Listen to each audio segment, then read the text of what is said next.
بسم اللہ الرحمن الرحیم۔ السلام علیکم۔ آپ دیکھ رہے ہیں DDP انالیٹیکا۔ جس دن سے جنرل پرویز مشرف کی واپسی کی بات چیت شروع ہوئی، اور وہ بھی جنرل مشرف کی اپنی خواہش پہ کہ انہوں نے کہا ایک بڑے ہی مدھم آواز میں، جیسے ایک شخص انتہائی شدید مرض میں مبتلا بستر پہ پڑا ہے اور وہ کہہ رہا ہے کہ میری خواہش ہے کہ میں اپنے باقی دن پاکستان میں گزاروں۔ چنانچہ اس کی بنیاد پہ مختلف لوگوں نے آراء دینی شروع کی۔ میاں نواز شریف نے کہا کہ وہ آ جائیں، ہمیں کوئی اعتراض نہیں۔ خواجہ آصف نے بھی اسی طرح کا بیان دیا، اور GHQ کی طرف سے بھی یہ ارادہ ظاہر کیا گیا کہ ان کی فیملی کو کانٹیکٹ کیا جائے، اگر وہ آنا چاہیں تو آئیں۔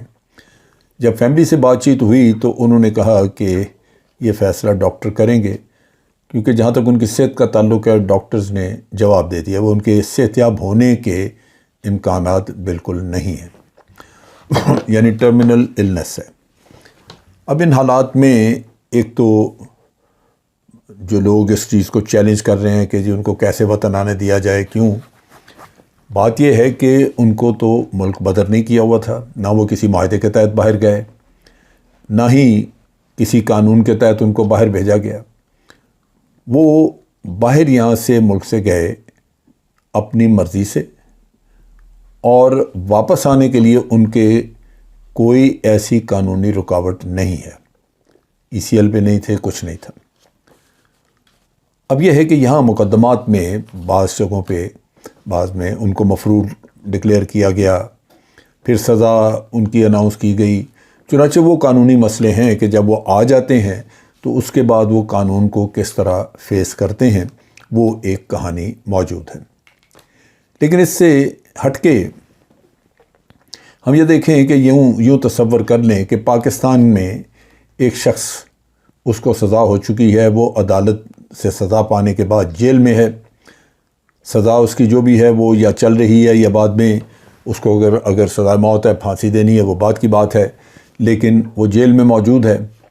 اب جیل میں وہ بیمار ہو جاتا ہے، شدید بیمار ہو جاتا ہے۔ اگر جیل میں پہلے کچھ اس کا علاج ہوتا ہے، لیکن وہاں سے ڈاکٹر مشورہ دیتے ہیں کہ نہیں، اس کو ہاسپٹل میں ہونا چاہیے، وہ شدید بیمار ہے، تو اس کا طریقہ کار کیا ہوگا؟ بڑی سیدھی سی بات ہے کہ اس شخص کو ہاسپٹل میں داخل کروا دیا جاتا ہے، اور ہاسپٹل میں وہ کسٹڈی میں ہوتا ہے اس لحاظ سے کہ وہ جس وارڈ میں یا جس بھی کمرے میں اس کو رکھا جائے اس کے باہر پہرا ہوتا ہے۔ یہ تو بڑی سیدھی سی بات ہے، یہاں ہوتا ہی رہا ہے۔ آپ کے پلیٹلیٹس کم ہوں یا زیادہ، یہ تو ہر آدمی کے لیے ایک طریقہ ہے۔ لہٰذا یہ بھی میری سمجھ میں آتا ہے کہ وہ ملک میں آ سکتے ہیں، کیونکہ پابندی نہیں، آ جائیں تو ان کو ہاسپٹل لے جایا جائے گا، ہاسپٹل میں رکھا جائے، تو جب تک صحت یاب نہیں ہوتے کسی بھی سزا کو کوئی بھی سزا آپ ایگزیکیوٹ نہیں کر سکتے، قطع نظر اس کے کہ وہ سزا کا میرٹ کیا ہے، کیا تھا، کیس کیا تھا، اس پہ میں علیحدہ ویڈیو کروں گا۔ لیکن فی الحال میں اس پہ بات کر رہا ہوں کہ ان کا آنا یہاں پہ کوئی اس میں نہ کوئی رکاوٹ ہے، نہ کوئی مسئلہ ہے۔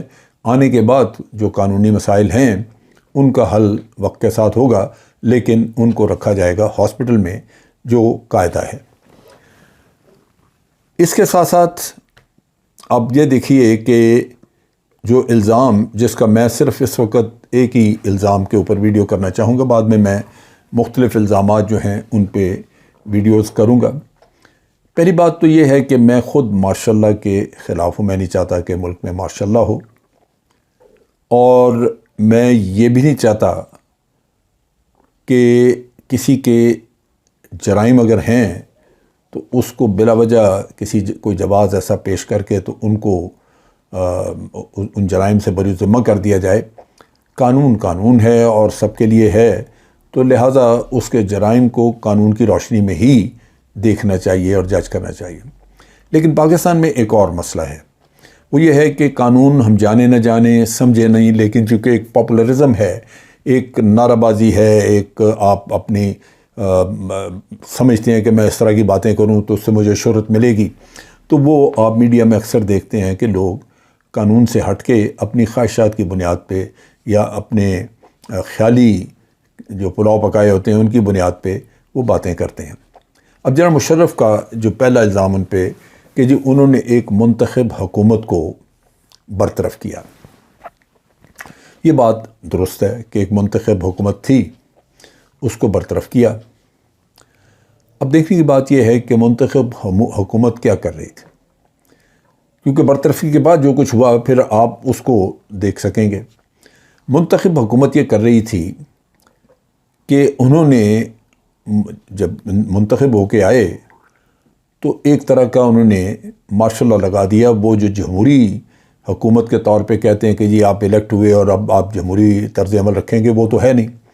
وہ اس طرح کہ کچھ لوگوں کی آنکھوں میں دھول جھونکی، کچھ اپنی مرضی کے کام کیے جو ان کو سوٹ کرتے تھے۔ دھول یہ جھونکی کہ مثلاً آپ سے کہا کہ آپ قرض اتارو، ملک سنوارو، پیسہ دیں، پیسہ لیا لیکن اس کا کوئی پتہ نہیں کہ کہاں گیا۔ آپ کو کہا کہ ہم آپ کو ایشین ٹائیگر بنائیں گے، لیکن آپ کو مختلف مسائل میں مختلف جو آپ کہہ لیجئے کہ قرضوں میں الجھا کے تو حکومت چلتی رہی۔ اب یہاں یہ ہوا کہ آپ نے دیکھا کہ وہاں پہ اس زمانے میں محترمہ بے نظیر کے خلاف کیسز چلتے تھے۔ احتساب بیورو بنایا گیا سیف الرحمان کے نیچے اور دبا کے پیپلز پارٹی کے لوگوں کے خلاف کیسز بنائے گئے۔ یہ وہی کیسز تھے جو آج بھی چلتے رہے، بعد میں بھی آئے۔ کوئی ان میں ایسا کیس نہیں تھا جو کسی اور وقت میں بناؤ۔ یہ احتساب کا معاملہ سارا میاں نواز شریف کے دور میں کیسز بنے۔ وہ جھوٹے تھے تو تب بھی، ٹھیک تھے تو تب بھی، یہ سارا قصہ یہاں پہ ہوا۔ مخالفین کے کیسز بنے، اپنے کسی کے کیس نہیں بنے۔ پھر یہاں پہ سزائیں دلوانے کے لیے جسٹس قیوم کے ساتھ ٹیلی فون رابطے تھے، اور اس طرح اور ججوں کے ساتھ بھی۔ تو جس کو سزا دلوانی اپنی مرضی سے ان کو ٹیلی فون پہ بتایا جاتا تھا کہ آپ سزا دے دیں۔ میاں صاحب فیصل آباد گئے اور وہاں پہ عابد شیر علی، اس کے والد شیر علی، انہوں نے شکایت کی کہ یہ فلاں جو ایکسین ہے یا وہ ایس پی او ہے، میرا خیال ایکسین کی بات کی، اس نے یہاں پہ یہ کیا وہ کیا، کوئی ٹھیک نہیں بنائی چیز، اس میں پیسہ کھا گئے۔ میاں صاحب نے وہیں اس کی گرفتاری کا حکم دے دیا۔ یہ اس طرح کے بادشاہ اس طرح کے کام کرتے ہیں، ورنہ تو قانون تو یہ نہیں اجازت دیتا۔ آپ باقاعدہ چارج شیٹ کریں کسی کو، اس سے مانگیں، تفصیل مانگیں، اس کو کہیں کہ بھی تم چارج شیٹ کا جواب دو، وہ صفائی پیش کرے، ہو سکتا ہے اس کا سٹانس درست ہو، نہیں تو محکمانہ کاروائیاں ہوتی ہیں، اس میں اگر ثابت ہو جائے کہ اس نے کوئی ایسی حرکت کی ہے تو پھر قانون حرکت میں آ جاتا ہے، جیل میں آدمی بھیج دیں، وہاں مقدمہ چلے، سزا ہو۔ آپ پہلے ہی اس کو حکم دے دیا اس کو جیل میں ڈال دو، بند۔ یہ نوٹس لیا آج خود جسٹس سجاد علی شاہ نے، جو کہ اس وقت چیف جسٹس تھے۔ میاں صاحب کو پیشی کے لیے کہا، لیکن میاں صاحب چونکہ ان ساری چیزوں سے مبرہ تھے تو سپریم کورٹ کے اوپر حملہ کر دیا گیا۔ اب آپ دیکھ لیں، یعنی سپریم کورٹ پہ حملہ کرنا کس آئین میں لکھا ہوا ہے؟ وہ باقی بھی چیزیں آئین پہ نہیں ہے، جیسے میں نے کہا کہ کسی کو گرفتاری کا آرڈر یوں دے دیا، یہ آئینی کام نہیں ہے۔ جسٹس قیوم کو کہا کہ فلاں کو جیل میں ڈال دو، وہ یا اتنی سزا دے دو، وہ آئینی نہیں، آئین تو تھا ہی نہیں کہیں۔ اب یہاں پہ سجاد علی شاہ صاحب کو کارنر کیا، حملہ کیا۔ سجاد علی شاہ صاحب نے مدد مانگی جنرل جہانگیر کرامت سے، اور جنرل جہانگیر کرامت نے ان کی ساکھ رکھنے کے لیے کہ معاملہ بڑھے نہ، خرابی نہ پیدا ہو، ورنہ تو وہ ان کو حقیقتاً جا کے جسٹس سجاد علی شاہ کی مدد کرنی چاہیے تھی، ٹروپس بھیجنے چاہیے تھے، نہیں بھیجے، اور انہوں نے میاں صاحب کو وہ چٹھی دے دی کہ جی مجھے سپریم کورٹ سے یہ چٹھی آئی ہے، لہذا آپ ان کے ساتھ معاملہ طے کریں۔ اس کا نتیجہ یہ ہوا کہ جسٹس سجاد علی شاہ کو اب گھر بھیجنا تھا۔ جو مولوی رفیق تارڑ ہمارے اس زمانے کے لاہور ہائی کورٹ کے جج تھے، بعد میں ان کو صدر بنایا گیا انعام کے طور پہ، انہوں نے جا کے جج خریدنے شروع کیے، کوئٹہ بینچ جا کے خریدا، ان کو پیسے بانٹے، اور جج خرید کے جسٹس سجاد علی شاہ کے خلاف بغاوت کرا کے سپریم کورٹ کو اٹھا کر دیا۔ یہ کس آئین میں دیا ہوا ہے؟ کہیں ہے آئین میں کہ آپ پیسہ بانٹ کے ججوں کی وفاداریاں خرید کے تو ان کے خلاف آپ بغاوت کرا دیں گے سپریم کورٹ میں؟ سو یہ پہلا عمل تھا۔ اس کے بعد پھر آپ نے کہا کہ یہ باقی پریزیڈنٹ ہے یہاں پہ یا اور یہ کون ہوتے ہیں مجھے چیک کرنے والے، لہذا آپ نے صدر مملکت اس کی چھٹی کرائی پہلے، پھر آپ نے محسوس کیا کہ میں چیف جسٹس کو گھر بھیج سکتا ہوں، میں صدر مملکت کو بھیج سکتا ہوں، تو چیف آف آرمی اسٹاف کس بات کی مولی ہے؟ چنانچہ chief of army staff general Jahangir کرامت جو کہ ایک بہت ہی درست مسئلے پہ بات کر رہے تھے، اور وہ یہ تھی کہ آپ ایک نیشنل سیکورٹی کمیٹی بنائیں جس میں اسٹریٹجک فیصلے کریں، اور یہ ہمیں ضرورت محسوس ہوئی جب ہم نے نیوکلیر ایکسپلوژن کے معاملے میں بات چیت کی اور فیصلے کرنے تھے۔ لیکن میاں صاحب تو بادشاہ تھے، وہ تو یہ کہتے تھے کہ بھئی آپ کون ہوتے ہیں ہمیں بتانے والے، طاقت تو ہمارے پاس ہے، ہمیں ہونی چاہیے، ہمیں کوئی پوچھنے والا نہیں ہونا چاہیے، آئین وائن چھوڑیں، جو ہم کریں وہ بس سب ٹھیک ہے، کچن کیبنٹ اس سے پوچھا جائے، سب کچھ اسی کے ذریعے ہو۔ نتیجہ یہ کہ ایک بہت ہی اچھے آفیسر کو، جو کمپیٹنٹ لائق آدمی تھا، جو بڑی اچھی کنٹریبیوشن دے رہا تھا، بہت سارے معاملات میں انہیں کام دیے، بلکہ جو ہم نے نیوکلیر ایکسپلوژنس کی اس میں اس کی کنٹریبیوشن تھی، اس کو 5 منٹ میں گھر بھیج دیا۔ اب فساد کھڑا ہو جاتا ہے جنرل مشرف کے ساتھ، جس کو یہ خود ہی لے کے آئے۔ انہوں نے سینئر موسٹ آدمی کو لانے کی بجائے جنرل علی قلی تھے سینئر موسٹ، ان کا حق مارا اور جنرل مشرف کو لے آئے، صرف اس لیے کہ سیاسی طور پہ ان کے ذہن میں تھا کہ جنرل علی قلی جو ہے اس کا خاندان سیاسی طور پہ مضبوط خاندان ہے، تو وہ نہ کہیں طاقت پکڑ لیں، چنانچہ آپ نے ان کی چھٹی کرا دی۔ یہ بے انصافی کے سائن میں دی ہوئی ہے۔ اب اس کے بعد کارگل کا قصہ ہوتا ہے، اور میں اس چیز کا آئی وٹنس ہوں کہ میاں صاحب کو کشمیر لے جا کے تو وہاں پہ کارگل کے اس کھیل کے بارے میں بتایا گیا۔ میاں صاحب میرا خیال ہے کہ اس دن وائٹ قورمے کا لنچ تھا اور چیزیں، وہ ہو سکتا ہے کچھ وہ اپنی خوشنوشی کے چکر میں باقی چیزیں بھول گئے ہوں، بعد میں انہوں نے کہا مجھے تو بتایا ہی نہیں کسی نے۔ بہرحال کارگل کا آپریشن ان کے نوٹس میں تھا، لیکن چونکہ سیکریسی رکھنی تھی اس لیے اس کو بہت عام بات، دائیں بائیں بات نہیں کی گئی۔ اس آپریشن کے بعد میاں صاحب وہ ساری بریفنگز وغیرہ اٹینڈ کر کے، لاسٹ بریفنگ جو تھی اس میں چودھری شجاعت بھی تھے، سرتاج عزیز تھے، یہ سارے لوگ بیٹھے تھے، تو کیا ملا؟ اس کے بعد اس پہ فساد کھڑا کر دیا۔ اب آپ اس سے پہلے کا کام دیکھیں کہ جب نیوکلیر ایکسپلوژن ہم نے کیا تو ان لوگوں نے، ان حضرات نے ڈالر جو ہیں وہ فریز کیے، لیکن اس سے پہلے اپنے ڈالر سب نکال کے لے گئے، پبلک کا سارے ڈالرز کھائے گئے۔ اس وقت لوگوں کو یہ کہا کہ ہم آپ کو پاکستانی روپے میں پیسے دیں گے، ڈالر ہمارے پاس نہیں ہے۔ کہاں گیا ڈالر؟ اور پھر 60 روپے کا ڈالر باہر تھا مارکیٹ میں، لوگوں کو 48 روپے کے حساب سے دیے، 12 روپے کی وہ تھوک لگ گئی، انتہائی غلط طریقے سے۔ حالانکہ ڈالر فریز کرنے کی ضرورت نہیں تھی۔ اگر یہ لوگ کہتے عوام کو کہ ہم 1 مہینے کے لیے ڈالر روک رہے ہیں، فریز کر رہے ہیں، مہینے کے بعد ہم پالیسی دیں گے، کسی کو کوئی گھبراہٹ نہ ہوتی، کوئی ڈالر کھا کے نہ جاتا۔ مہینے بعد یہ کہتے کہ جی ٹھیک ہے، اگر کسی کو کوئی رشتہ دار بیمار ہے، وہ باہر علاج کے لیے جانا چاہتا ہے، ہمیں یہ کاغذات دیں، ہم آپ کو اتنے ڈالر دے دیں گے۔ کسی کا بچہ باہر پڑھ رہا ہے، اس کو اس نے فیس بھیجنی ہے، ہمیں یہ ڈاکومنٹس دیں، ہم اس کی فیس دے دیں گے۔ لیکن یہ تو نہیں تھا، کھایا گیا ڈالر۔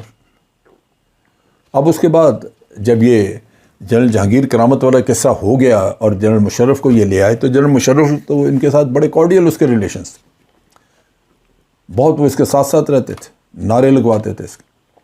پھر کارگل کے معاملے میں جب کارگل جنگ ہو رہی تھی تو اس وقت میاں صاحب اس لیے خلاف ہوئے کہ میاں صاحب آلریڈی ٹیلی فون پہ، ادھر ملک جنگ لڑ رہا ہے اور ٹیلی فون پہ یہ واجپئی کے ساتھ بات چیت کرتے تھے۔ واجپئی اپنے ملک کے لیے بات کرتا تھا، یہ اللہ جانے کس کے لیے بات کرتے تھے۔ نتیجہ یہ کہ یہ اپنی ہی افواج کے خلاف ہو گئے۔ اب یہاں پہ بہت ہی ایک انٹرسٹنگ چیز یہ ہوئی کہ جنرل مشرف کو سارا پتہ تھا کہ یہ میرے ٹیلی فون ٹیپ کر رہے ہیں۔ چودھری نثار اور جنرل اور شہباز شریف یہ جنرل مشرف کو جا کے ملے، اس کو بتایا کہ ہم حلفیہ کہتے ہیں کہ آپ کو سروس سے ہٹانا، نکالنا یا ڈسمسل کا ہمارا کوئی ارادہ نہیں ہے۔ انہوں نے کہا بھی کہ میں جہانگیر کرامت نہیں ہوں جو میں خاموشی سے چلا جاؤں، لیکن یہ ایک سازش بن رہے تھے۔ پھر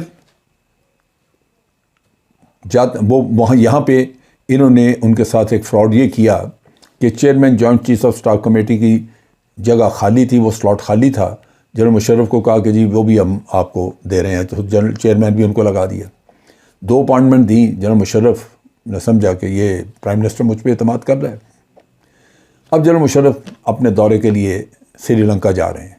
سری لنکا جانے سے پہلے انہوں نے میٹنگ کی، ہم سب کو بلایا، بتایا، انہوں نے کہا کہ اس حکومت کو مالی مسائل بھی ہیں، حکومت کی یہ مشکلات ہیں، میں یہ چاہتا ہوں کہ اس کے لیے میں واپس آؤں تو ایک کمپریہنسو پلان بنی ہو تاکہ ہم پرائم منسٹر نواز شریف کو دیں اور وہ اپنے معاملات ٹھیک کریں، کیونکہ یہ اس طرح حالات بہت خراب ہو رہے ہیں، چلیں گی نہیں چیزیں۔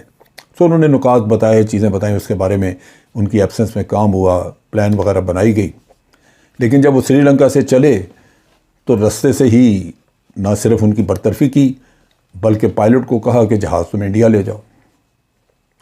کبھی آپ نے دنیا میں سنا ہے اگر تھوڑی سی بھی کسی کے اندر سوچ سمجھ اور اپنے وطن سے محبت ہو تو وہ اپنے ملک کے چیف آف آرمی اسٹاف کو دشمن ملک کے میں اتروائے گا؟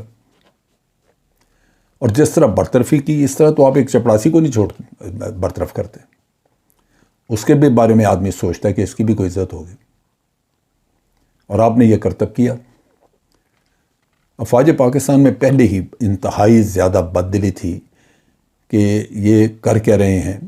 انہوں نے اٹھا کے تو اس کو پہلے جہانگیر کرامت کو نکالا۔ اس سے پہلے ایک اور چیز جو چل رہی تھی اور فوج میں ہمیں پتہ تھا، میں نے اس پہ اسٹڈی بھی کی تھی، وہ یہ تھا کہ انہوں نے ایک شریعت بل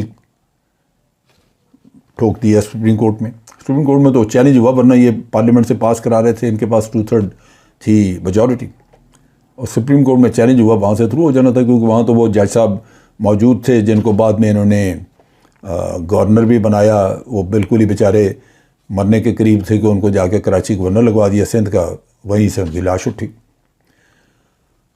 تو وہ تو ہو جانا تھا ان کا۔ اس میں یہ تھا کہ یہ بننا چاہتے تھے ملک کے امیر المومنین، اور قانون یہ تھا کہ آپ کا سپیریئر آفیسر، سینئر آفیسر، وہ جونیئر کو بتائے گا کہ تم پریکٹسنگ مسلمان ہو۔